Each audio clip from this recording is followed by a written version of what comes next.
Perkawinan silang benih-benih padi, dan faktanya ada yang bahkan sampai menawar 400 juta untuk 30 butir benih padi yang Anda temukan tadi.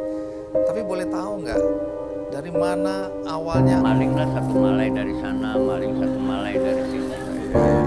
Jadi Anda petik satu-satu dari setiap jenis-jenis yang berbeda-beda. Kemudian Anda nikahkan. Belum. Seleksi dulu. Oh, diseleksi. Jadi ditanam. Oh, Anda tanam, terus Ya. Anda lihat hasilnya. Dari mulai tumbuh berapa hari umurnya, dari masing-masing nama.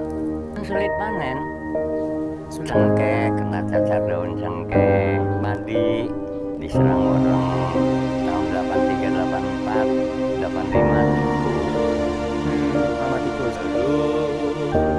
Padi tumbuh di sawah hijau menguning daunnya.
Baik anak-anak, sebelum kelas ditutup, saya ingatkan lagi ya kepada kalian, ada tugas kelompok buat kalian, yaitu wawancara tentang penerapan hukum kekayaan intelektual.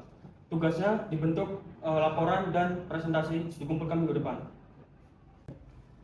Prof, izin bertanya, topiknya ini bebas kan antara hak cipta lagu atau merek lagu? Kalau bisa cari yang beda ya, karena agar pembahasan kita itu lebih beragam. Coba kalian riset bagaimana penerapan HK itu melindungi terkait bidang pangan. Sampai jumpa minggu depan. Aduh, pusing deh. Memang sayur sama pertanian itu ada hubungannya ya sama hukum kekayaan intelektual? Bukannya hukum kekayaan intelektual itu cuma ada hubungannya sama artis atau perkembangan teknologi? Ya ada lah Min, makanya jangan main game mulu. Daripada nebak-nebak, mending kita sekarang ke perpustakaan aja yuk. Kita cari tahu dasarnya. Yuk.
Ketemu.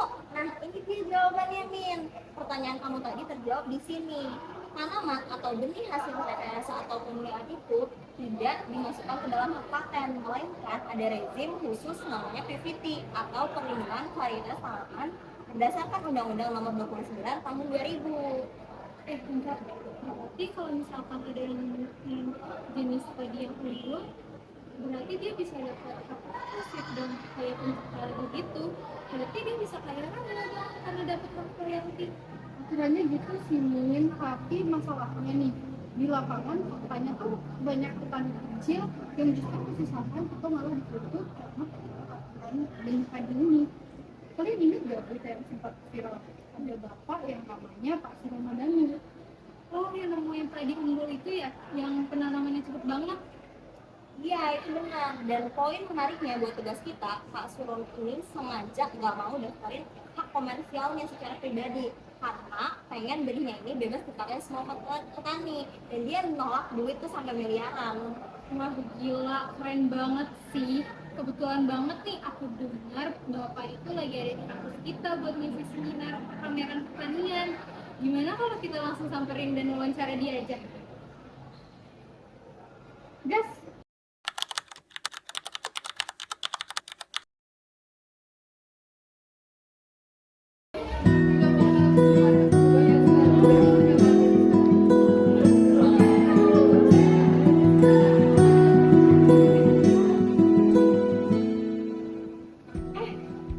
Guys, kalian tuh mau ketemu Pak Surono ya? Iya, aku dengar Pak Surono di Taman Fakultas. Emangnya kalian paling mau nanya apa?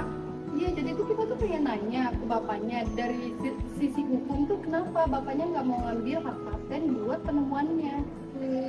Yaudah, kalau gitu kita ke taman yuk. Oke.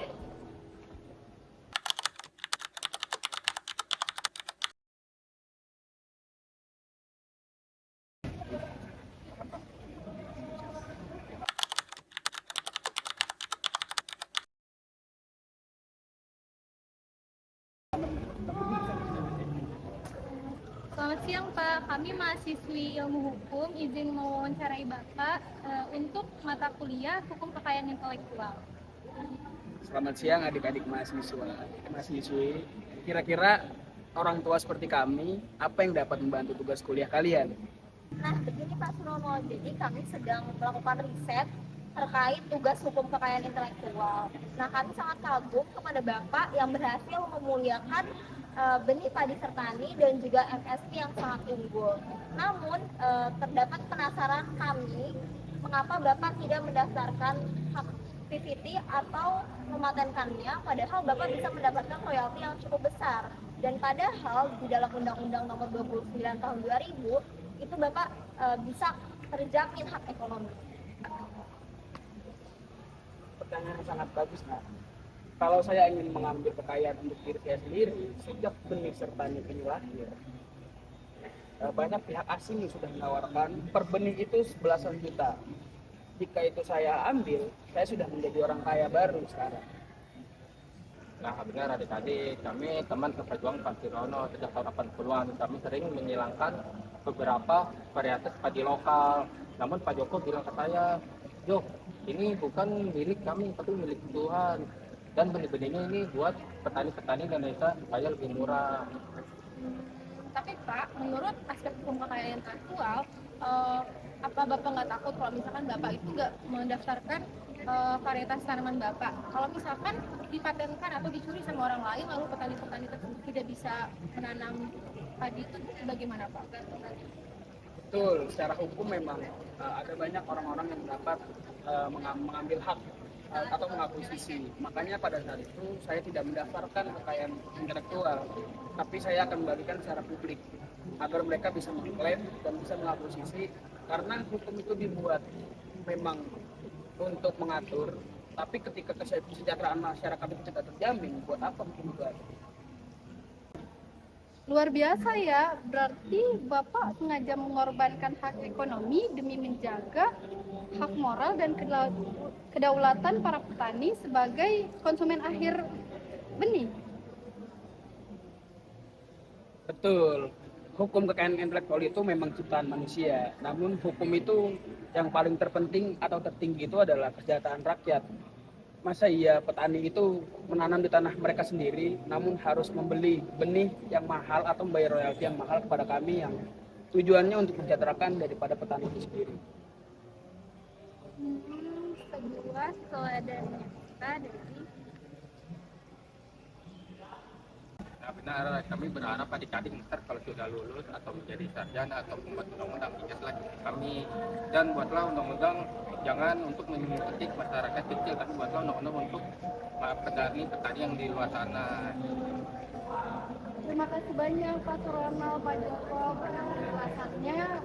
Bapak itu membuka mata kami bahwa hak ini bukan sekedar soal uang atau kapitalisasi, tapi juga soal kemaslahatan kita bersama. Terima kasih banyak Pak.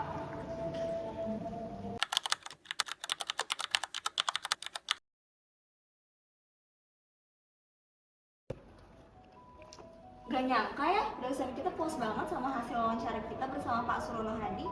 Iya lagi, aspek hukum positifnya dapat, perspektif pelindungan konsumen agrarisnya juga kuat banget. Apalagi ini berdasarkan kisah nyatanya Pak Surono sendiri loh.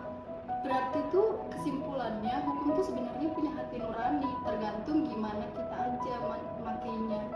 tuh. Akhirnya tugas kita selesai juga. Tinggal kita upload, abis itu kita pulang deh.